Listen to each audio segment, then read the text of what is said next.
All righty. Let's go. What's going on, everybody? How you doing today? I hope everybody feeling well. This your girl Tiffany coming through live in effect right here on this beautiful, magnificent day. All right. So we're gonna talk about a topic, right? We're gonna deal with African American folklore. And folklore is dealing with, like, fairy tales, stories, things of that nature that a lot of our ancestors did. When they sat around the fire, they used to tell stories and jokes amongst each other just to keep each other entertained and, keep each other just keep things going. It was a part of entertainment. All right. So one of the folklore, and I know many of us have heard of it, but never knew where it come from, right? It's the Signifying Monkey. Now, what made me do this? Because I just happened to browse around, just scroll across the computer on the internet. And then I seen the Signifying Monkey. I said, that sounds familiar. Because when I was growing up, we used to watch the movie called Baby Kids. And some of you may know what Baby Kids is. Some of you don't know. So the movie Baby Kid was based on a story about Robin Harris, right? Who was the late comedian. He passed away in 1991. Yeah. So he had passed away when the movie came out. So it came out as an animated series or an animated movie. And so his character in the movie, he meets a woman at a funeral home. Well, at a funeral, he met this woman. She was a secretary. Her name was Jamaica, and she had a son named Leon. And she was a single mother. So Leon, when he first met Robin, he didn't like him. He thought that the guy was weird and whatnot. And so then Robin told him, "Hey, I got a story to tell you." He's like, "I don't want to hear no story." Then Robin started telling him a story about the Signifying Monkey. So the concept of Signifying Monkey, that's the first time I heard about it through the Baby Kids movie. Then when I seen the movie called, well, I didn't see the movie, but I heard the story. I heard the movie called Dynamite, which was with the late comedian Rudy Ray Moore. Rudy Ray Moore played as Dynamite in the movie, and he was telling this story. He was doing a poem, so giving up his stand-up routine.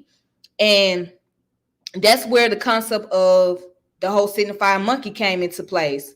So, but I didn't know they'd go much further back. So yeah, it goes back into the African tradition, West Central Africa, dealing with the Yoruba and multiple tribes. So we're going to get into all that, but I just wanted to give you guys a little general idea of what the topic is and where I'm going with this. So what I'm going to do is, right, first I'm going to give you some sources. All right, so I'm going to start with the Wikipedia source. And tell me if you guys can see it. Wait a minute. All right, there it goes right there. Okay. So now, according to the source from Wikipedia, Signifying Monkey. What is a Signifying Monkey? The Signifying Monkey is a character of African American folklore that derives from the trickster figure of Yoruba mythology, Esau Elegbara. This character was transported with Africans to the Americas under the name Esau or Papa Legua. Papa Legua. Esau and his variants all served as messengers who meditated between the gods and men by means of tricks. The Signifying Monkey is distinctively Afro-American, but it's thought to derive from European mythology, which depicted was it Esu Elegua with a monkey at his side. Okay. Numerous songs and narratives concern the signifying monkey and his interaction with his friends, the lion and the elephant. In general, the stories depicted the signifying monkey insulting the lion, but claiming that he is only repeating the elephant words. The lion then confronts the monkey, who physically assaults the lion. The lion later realized that the monkey has been signifying and has duped him and returns angrily to castrate the monkey, rendering him unable to reproduce. All right. And so it goes down to the pop culture. As I told you, Rudy Ray Moore, which I'm going to read some of his poem, or his comedy routine, rather. Yeah. So it came off his album called This Pussy Belongs to Me. And the title is Signifying Monkey. All right. But here it goes right here. It says in 2003, Angel episode Destiny, the vampire Spike uses a variation of the phrase to mock Angel for believing he was the subject of a prophecy, which might just as easily have referred to Spike. All these years believing you're the signifying monkey, only to find out you're just a big hunk of nobody cares. It was it was referenced and can be also heard in the 1990 movie House Party. The father, played by Robin Harris, mentioned the character Dolomite to his son Kid. He is disappointed that Kid would rather go party than stay home with his dad and watch the show. The dad then starts reciting the signifying monkey routine as he walks away. The routine can also be heard as the dad has fallen asleep and Kid sneaks out the door, having been now grounded for an incident at school to attend a party. All right. And then also it says in 1981, George A. Romero film Night Trotter. The following is sung at a post-tournament campfire gathering. Verse said the signifying monkey to the lion one day, there's a great big elephant down the way going around talking, I am sorry to say, about your mama in a scandalous way. He's talking about your mama and your grandmama too. He ain't got too much respect for you. You wanna chat? I am sure I sure am glad, because what he said about your mama made me mad. Signifying monkey stayed up in your tree. You is always lying and signifying, but you better not monkey with me. All right. So that's the idea. So that's what the signifying monkey is. It's supposed to go back to the origin of the Yoruba mythology, dealing with Esu or Esau, who we know as Babalegua or Papalegua, right? And some Yoruba culture tradition practice. So it was said that Esau had a monkey with him. So as he traveled from Africa to the Americas. Okay. But let's also look at something real fast. So Dr. Henry Louis Gates wrote a book about the signifying monkey back in 1983, which I'm going to show, but I'm going to give a general outline of what it is real quick.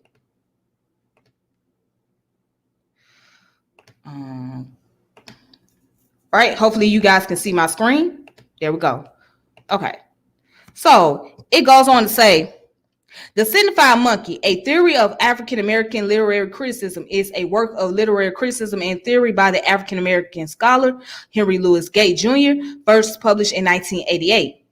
Okay, the book traces the folkloric origins of African American cultural practice of signifying and uses the concept of signifying to analyze the interplay between texts of prominent African American writers, specifically Richard Wright, Ralph Ellison, Zora Neale Hurston, and Ishmael Reed. Gates' title alludes to the song Signifying Monkey by Oscar Brown, recorded in 1960. All right. Now, and here goes the literary signifying monkey. It says signifying is closely related to double talk and trickery of the type used by the monkey of these narratives. But as Gates himself admitted, it is difficult to arrive at a consensus of the definition of signifying. Bernard W. Bell defines it as elaborate, indirect form of goading or insult generally making use of profanity. Roger D. Abrahams writes that signify is to imply, gold, beg, brought by indirect verbal or gestural means. Signify is a homonym with the concept of signification put forth by was it was Somician Fernandez de Cesar, wherein the signifier interacts with the signified to form one whole linguistic sign. Gates plays off this homonym and incorporates the linguistic concept of signifier and signify with the vernacular concept of signifying. All right. So what I'm gonna do is real fast before I even get started on the literature, the text. I'm just going to read Rudy's Moore. I'm gonna read Rudy's Moore's comedy routine to you guys. Then I'm gonna go to the text. All right.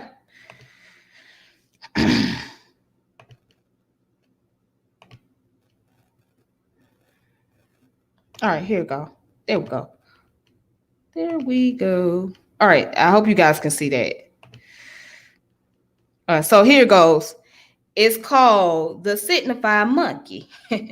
Way down the jungle deep, the badass lion stepped on the Signifying Monkey's feet. The monkey said, "Motherfucker, can't you see? Why you standing on my goddamn feet?" The lion said, "I ain't heard a word you said.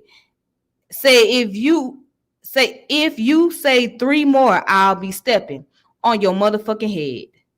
Now, the monkey lived in the jungle in an old oak tree, bullshitting the monkey every day of the week.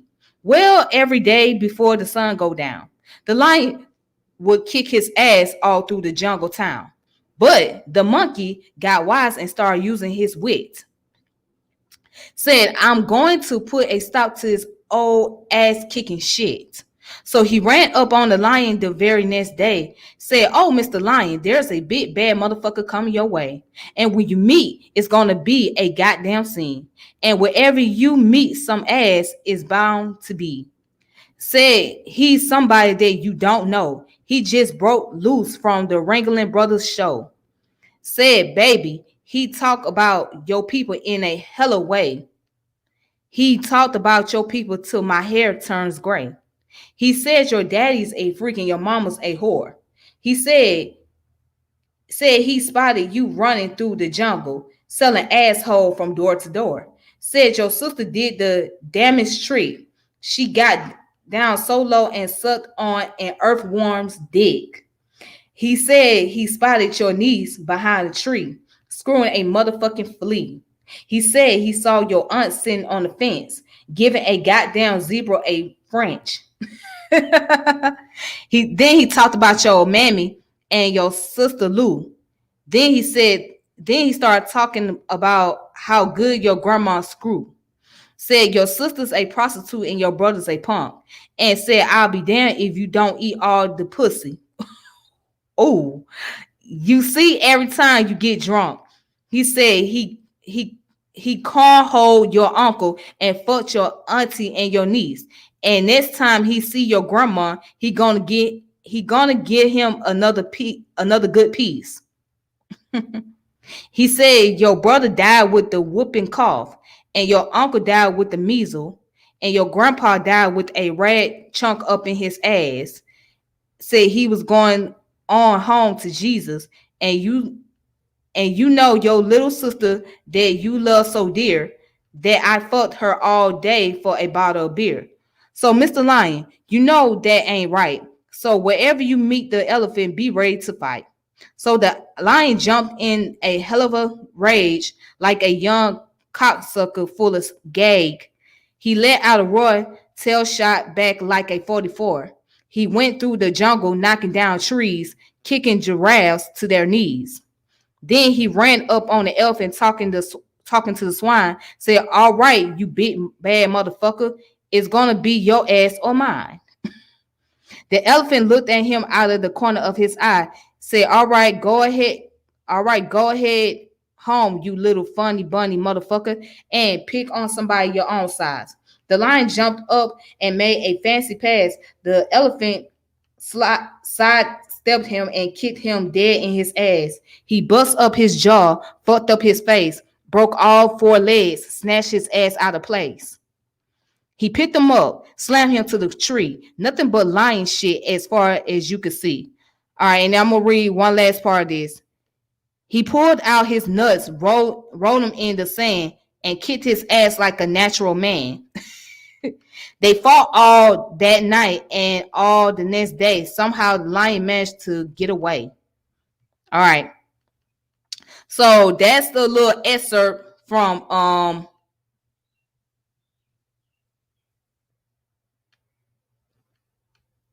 yeah. That's an excerpt from the Signifying Monkey by Rudy Moore. So as you can see, there's a lot of profanity in there, so you have to excuse my language for those of you who got sensitive ears. But that was the comedy routine. That's how the comedy did it back then. Rudy Moore and what was the other guy's name? Richard Pryor, and also Red Fox. They all did a lot of cussing back then. You know what I'm saying? That was just the part of the routine, you know. All right.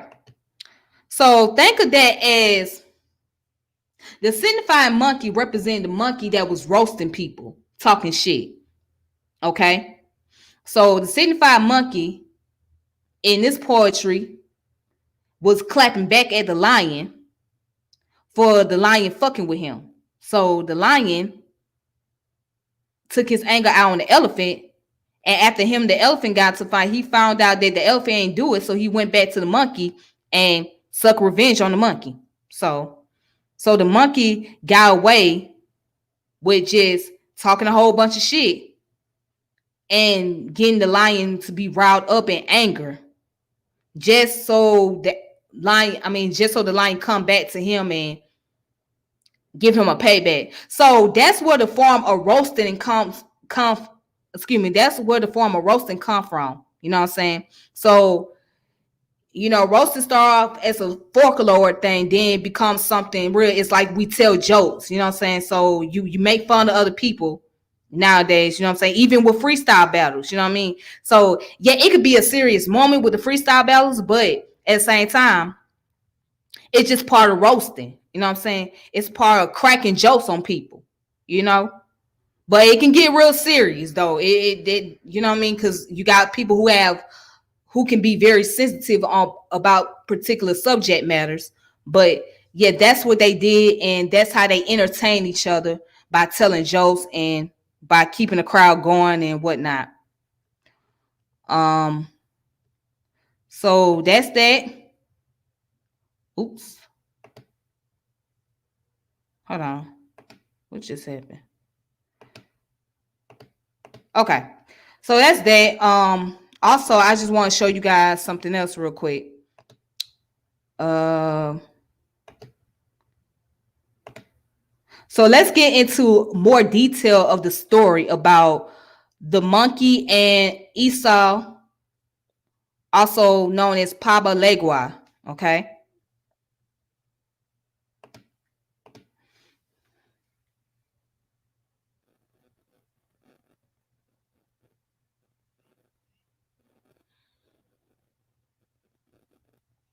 All right.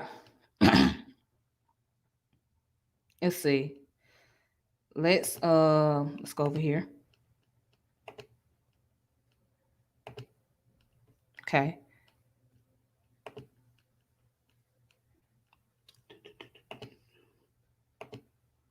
All right, so right here, the name of this book.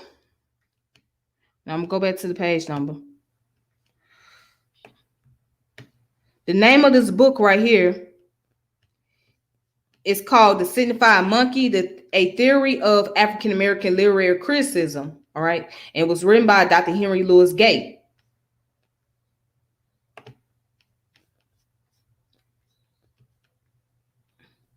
All right, so let's go down Let's see. Let's go. So let's go down to the page.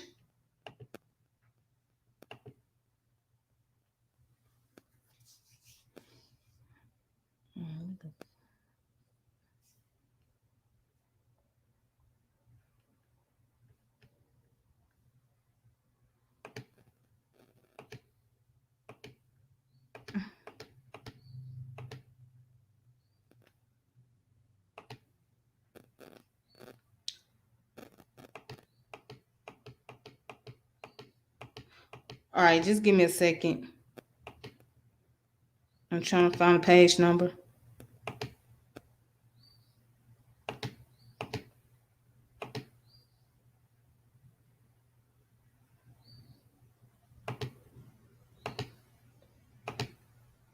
Okay, so I'm here. All righty. All right. Ooh. Okay, hold up.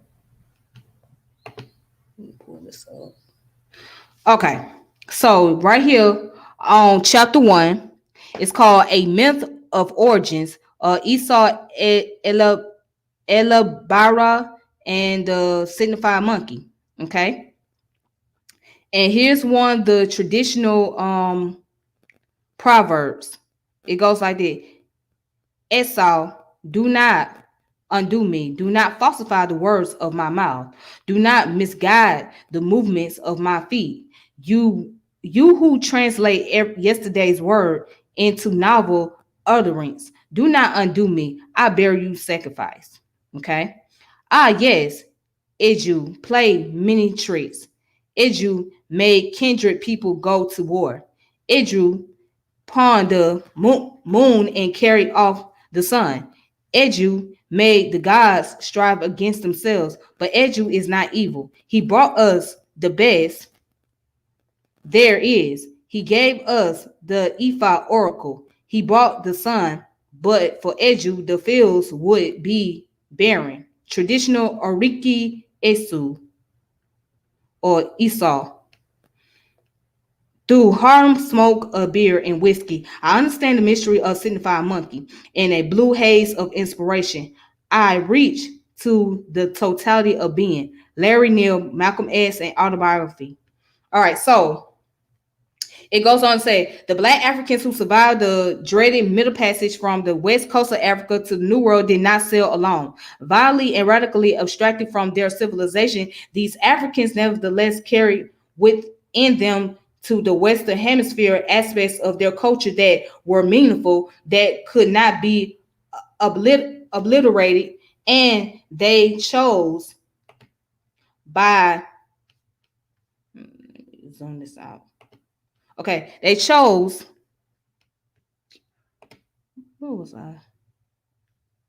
Okay, yeah, they chose by acts a will not to forget their music, a mnemonic device for Bantu and Kiwa tonal languages, their myths, their expressive institutional structure, their metaphysical system of order, and their forms of performance. If the Dissy Pike, as Jean Toomer put the matter in Cain, has grown for a goat path in Africa, then the black vernacular tradition stands as it signposts at that liminal crossroads of cultural contact and ensuing differences at which African meets Afro-America. All right. Then it goes on to say common sense in retrospect argues that these retained elements of culture should have survived, that their complete annihilation would have been far more remarkable than their preservation. The African, after all, was a traveler, a black and abrupt, ironic traveler through space and time. And like every traveler, the African read a new environment with a received framework of meaning and beliefs. Okay. The notion that the Middle Passage was so traumatic that it functioned to create in the African a tabula rasa of consciousness is as odd as it is a fiction that has served several economic orders and their attendant ideologies. Okay, the full erasure of traces of cultures as splendid, as ancient, and shared as shared by the slave trader as the classic cultures of traditional West Africa would have been extraordinarily difficult. All right. Then it says slavery in the New World, a um veritable synthing of clusteron of cross-cultural contact, however, did serve to create a dynamic of exchange and revision among numerous previous isolated Black African cultures on a scale unprecedented in African history. All right. So it says inadvertently, African slavery in the New World satisfied the preconditions for the emergence of a new African culture, a truly pan-African culture fashioned as a colorful weave of linguistic, institutional, metaphysical, and formal threads. What survived this fascinating process was the most useful and the most compelling of the fragments at hand. Afro-American culture is an African culture with a difference as signified by the catalyst of English, Dutch, French, Portuguese, or Spanish languages and cultures, which inform the precise structure that each decreed New World Pan-African culture assumed. All right. So basically, to sum it all up, it's African culture mixed in within American culture, right? So when our ancestors came over here, they were able to bring some of the tradition, right, into what they call the New World, which is now known as the Americas. And they incorporate those traditions within the culture of their colonizer, right? So we have our own cultural tradition here in America as African Americans, and also those in the Caribbeans and Latin America. All right. So you have what I would like to call the Creole culture. And the term Creole means mix. Okay. So it's a mixture of, our ancient tradition, our West African tradition blended in with the Western world, just so we can be able to keep up with our identity. So this is like the new African identity that we have, or the Pan-African concept. You know what I mean? So with that being said, let's go ahead and let's go to page 17 in this book. Okay. So I'm skipping some of these pages for a reason. Okay, real quick. So now we're gonna go to the part where it talks about the Yoruba, all right, and the monkey. Now it says the first person singular pronoun I used with past and continuous tense. Modem then can be translated as I who was and am the monkey. In Yoruba, furthermore, monkey, owe, and proverb or riddle, owe, are virtual homonyms. What is clear is that Esau role as the first interpreter survived the middle passage, accompanied by both the monkey and the tree in which the monkeys live, and from which they selected the 16 palm nuts that became the sacred characters of Ifa divination. Many contemporary statues of Esau in Brazil depicted him with both a large erected penis and a long tail. To be sure, the monkey appears in other African narratives and appears with the lion and the elephant. Okay? As in the Signifying Monkey narrated poems. All right? In a well-known fun narrative entitled Why Monkey Did Not Become Man. The monkey also surfaced in relation to the divination in second canonical fun narrative, Monkey's ingratitude. Why one does not deceive the diviner. But the direct conjunction of the monkey and Esau seems to be confined to this myth of origins of the process of interpretation itself. The monkey, furthermore, is one of Esau's by names, as in following Oriki Esau, king of Kitu. The monkey has no lamp at a constant. My mother's money is I serve as lamp all over the farm. Product of today's hustle and hold on, excuse me. Yeah, product of today hustle and hustle. The evil eye has stunted monkey's growth. They called him child of no means and position. Let him not consort with people on Alakitu Street. Let him not bring about the curse more effective than poison. And it says two of Esau's physical characteristics are his extraordinary dark color and his tiny size. Perhaps even more telling is the fond myth. The first humans, Leba, acting without knowledge of Mawu, the creator, transforms two of the earth's four primal beings into monkeys. It is from these two monkeys that all monkeys descended. Leba, therefore, is the father of the monkey.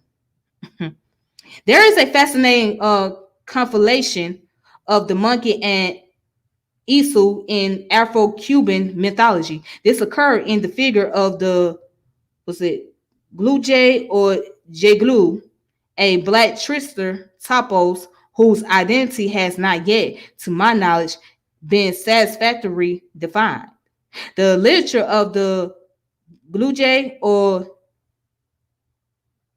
was it Jeglu, if I'm saying it right, consists of two types. In the first, the Gluje is depicted as a small black man, as in the oral narrative. El Gluje de la Bajada, collected by Salvador Bueno in his Leyendas Cubanas.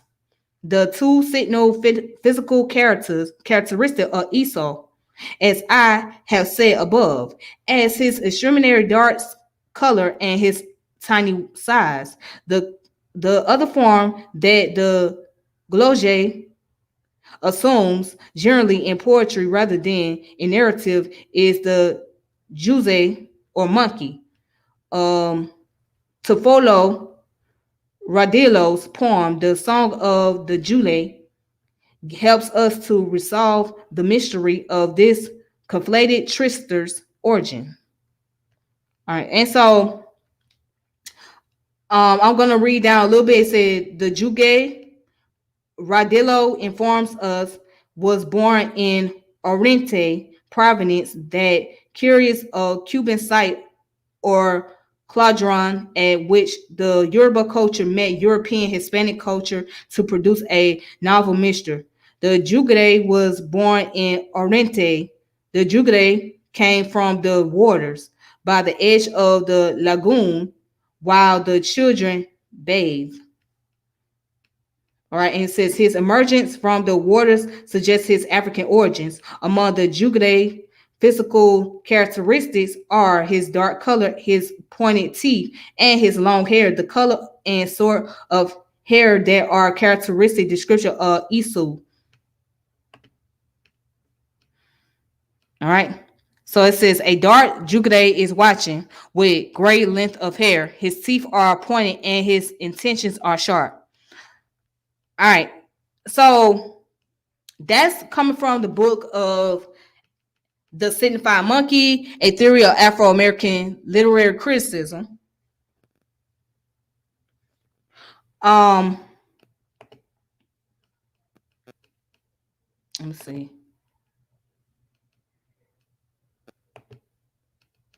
Yeah, so that's coming from that book, The Signifying Monkey.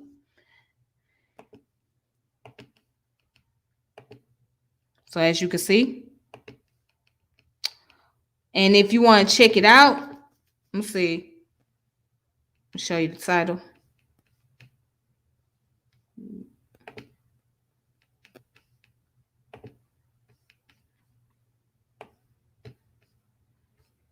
Oops. Oops. Oops. Oops. Hold on. What the hell is it? Okay. Here it is. Here's the title.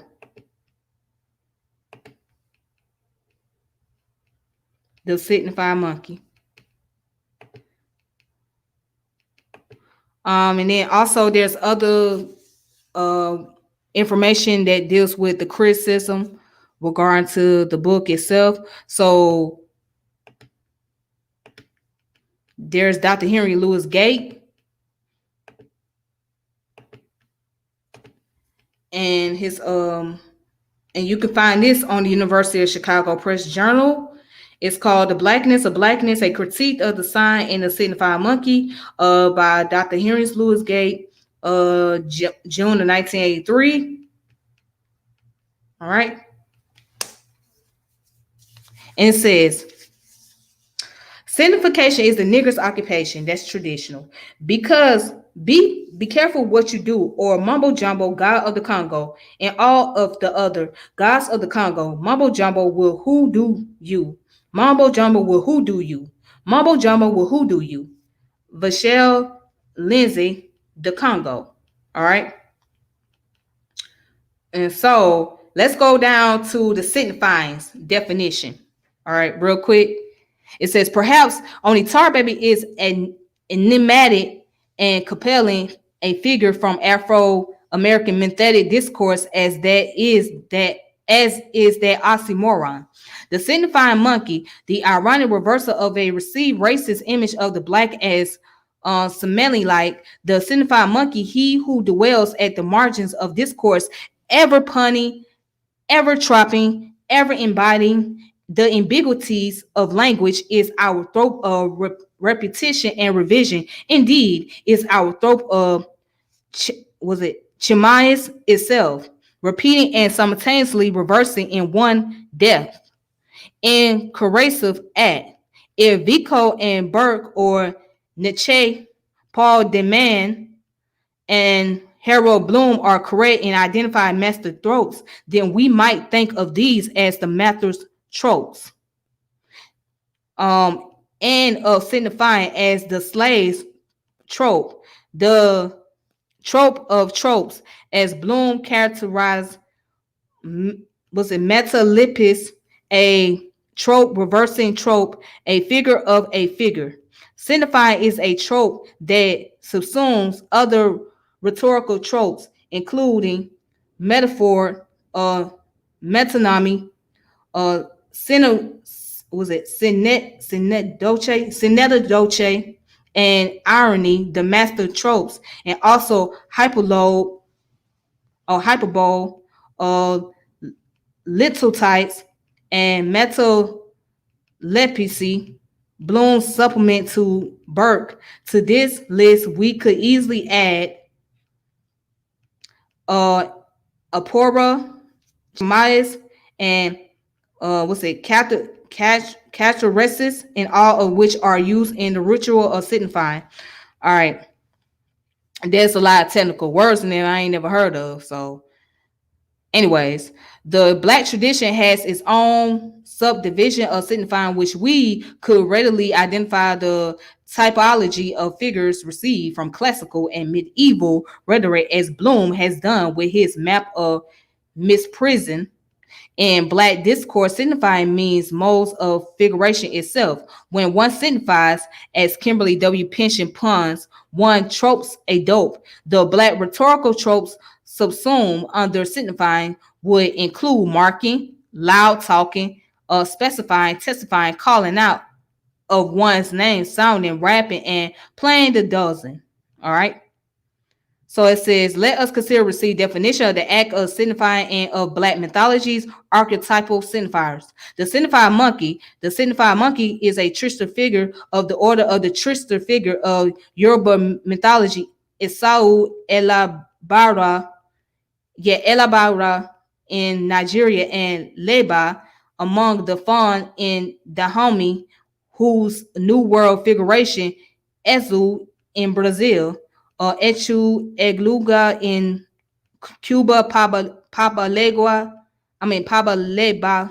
Pabaleba in the pantheon of I don't know, I can't read that. Oh yeah, in the pantheon of Vodun in Haiti and Pabalabas in of hoodoo in the United States speak eloquently of the unbroken arc of the metaphysical um presupp- presupposition presupp- pre so suppos- presuppositions and patterns of figuration shared through space and time among Black cultures in West Africa, South America, and the Caribbean and the United States. These tricksters figures aspect of Esau are primarily mediators. As tricksters, they are mediators and their mediation are tricks.